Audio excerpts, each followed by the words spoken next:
Hey guys, TechAgent, we're back with more vintage headphones, and it's been 1 month since my last upload. And in that upload, I said, you know what, guys, I'm gonna be more frequent with these uploads. But again, I have failed you guys. This has been, it's been too much. But there is a reason behind that.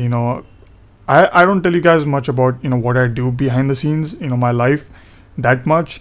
But it's been a rough couple of months for me. Some business decisions have been made in that time, and I've been pretty busy with all of that.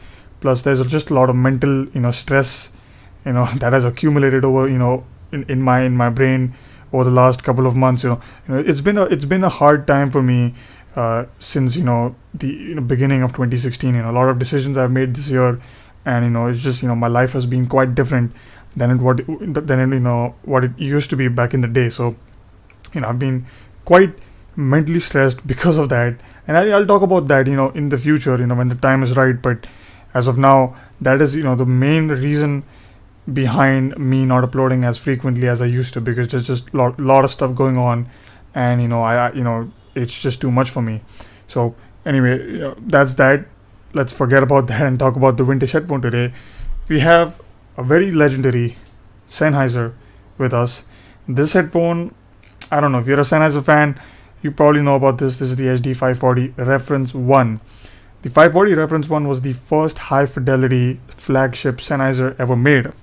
Flagship dynamic, let me say that. This was the flagship dynamic Sennheiser made back in the day.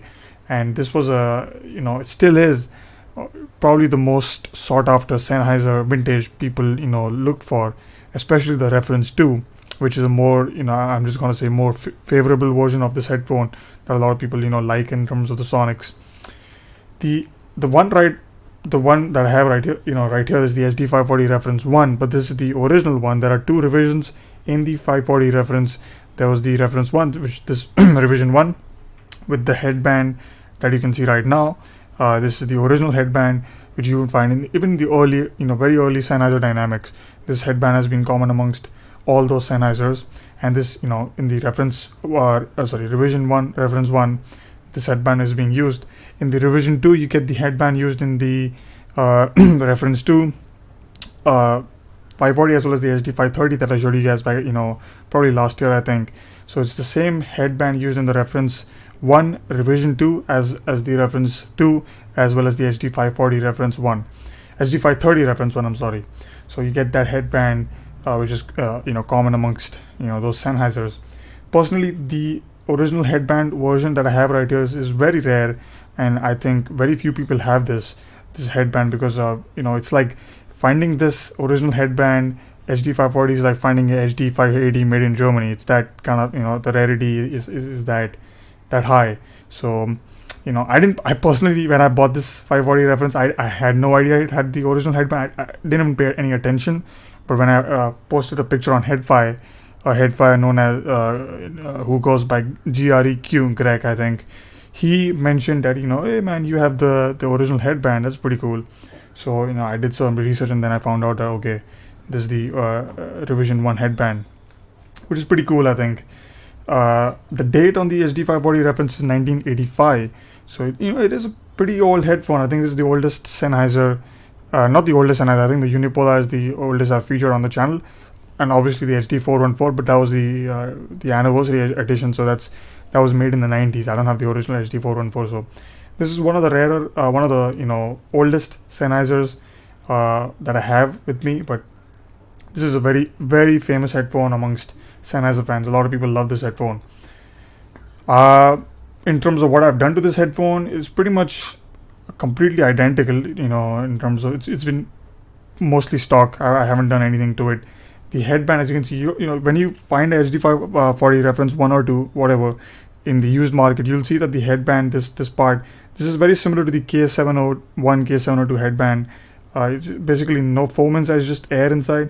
And over time, after use, this completely flattens out. Mine, as you can see, is completely brand new, and this is pretty rare. You don't find a Reference 1 original headband with the headband strap completely intact. Usually it's completely worn out. Even the Reference 1 revision 2 is. So finding a revision 1 with this pristine condition headband is quite quite amazing, I think. I bought this HD540 reference from the same seller who I bought the HD530 from. He's a good friend of mine. He lives in Portugal. I think he has the biggest Sennheiser collection out there. He's a big Sennheiser fan. He's got a lot of Sennheisers and a lot of German dynamics. So I bought it from him. So he's a good friend of mine, and he sells me these vintage Sennheisers. So I like doing business with him. But as you can see, the condition is absolutely fantastic. The only changes that I've done is put the Brainwaves hybrid earpads. Now let me talk about this for a second. You can buy the original Weller earpads. The one thing to keep in mind is that the reference one had 3 earpad changes, if I'm right. One was the pleather hybrid with the pleather and the mesh, the stocking type material. Second one was I don't know what it is. It's a white top and black sides.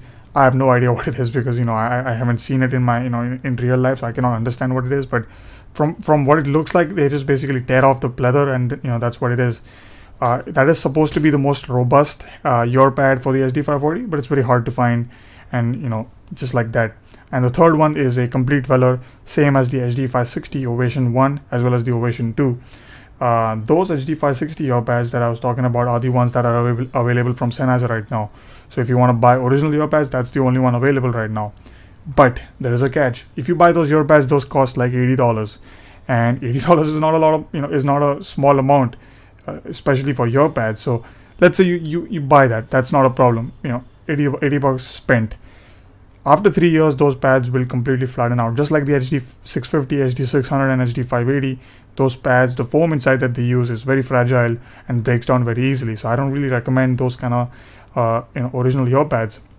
The reason I went with the Brainwaves hybrid is because it's the closest to the hybrid pads you found on the reference 1 revision 1. It's a bit different. You get Weller on top and pleather on the side, in that it was pleather on the top and the stocking material on the side. But it is what it is. It's pretty good, and it uses memory foam, and memory foam compared to normal open cell foam doesn't really break down as much, and weathering is not a concern with memory foam because it's just a more robust formulation inside. So I really recommend you get the Brainwaves hybrid pads. They're extremely cheap compared. They're like 20% price of the original pads.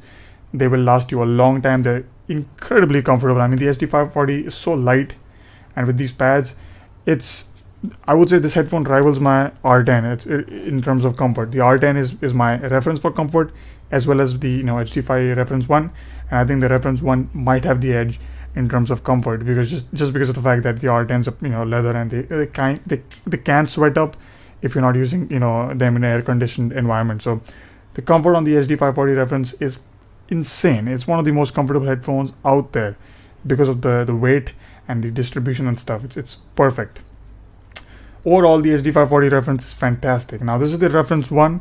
So the seller who I bought it from, my friend, he provided me with a very unique cable. This was the original HD540 cable that they ever used, and it's very hard to find. It uses, I don't have it right now, I'll show you guys in the B-roll, but that cable, it goes, it goes in, it's a very long cable. I don't know the length exactly, but it's really long, and it goes into this proprietary German connector. 4-pin connector, that then you can have a pigtail 4-pin to that of a quarter inch or an XLR, whatever you want. Usually it comes with a quarter inch stock in the factory form. So that's a pretty cool connector, if I'm being honest, and a pretty cool cable, because it's normally you don't find that cable that easily unless you buy it new old stock and it comes in the box, because very few of those cables are around as far as I know. So that's pretty much it as for the reference 1. It's a pretty nice headphone. Compared to the HD530 reference 1 in terms of sound, just brief comparison, to me they don't sound that different. They are a bit different, but they don't sound that different. One biggest difference between the drivers of the HD540 and HD530s, the HD540 reference 1 or the reference 2 is completely fused to the body. So if you want to let's say repair the springs, it's not possible. With the 530, again, it's not possible because it's not like the HD640 where you can repair the springs, but at least it's not completely fused to the capsule. With the 540, you have no way out. So if a driver dies, you cannot just take it out and see and inspect it because it's not possible. It's completely fused to the body itself, which is a bit of a shame. And that changed with the HD560 Ovation. And I think it also changed with the HD540 reference too. I'm not 100% sure on that, but maybe, I think, if I remember from memory, the 540 reference 2 had a different kind of capsule design. So 540 reference 1, very nice headphone, and I really like it. You can find it for, relatively good price. There are some expensive, if you don't buy it from Germany and stuff, the prices will be pretty high. But if you find it in a local classifieds in Germany, I think you can get a pretty good price for them, and they are pretty amazing for what they are. I really like it. I'll be looking forward to buying a HD540 reference gold as well as the reference 2 to complete my collection. And I'm a huge fan of the HD560 Ovation too. So I mean, that headphone I'm looking forward to buying in the future. So overall, 540 reference, classic Sennheiser, classic sound. Really like it. It's not going to compete, in my opinion, with the HD580s in terms of fidelity, but that's just, the HD580 is a pretty good headphone itself. So I really like it. HD540 reference 1. Take it easy, and like always, have a good one. All right.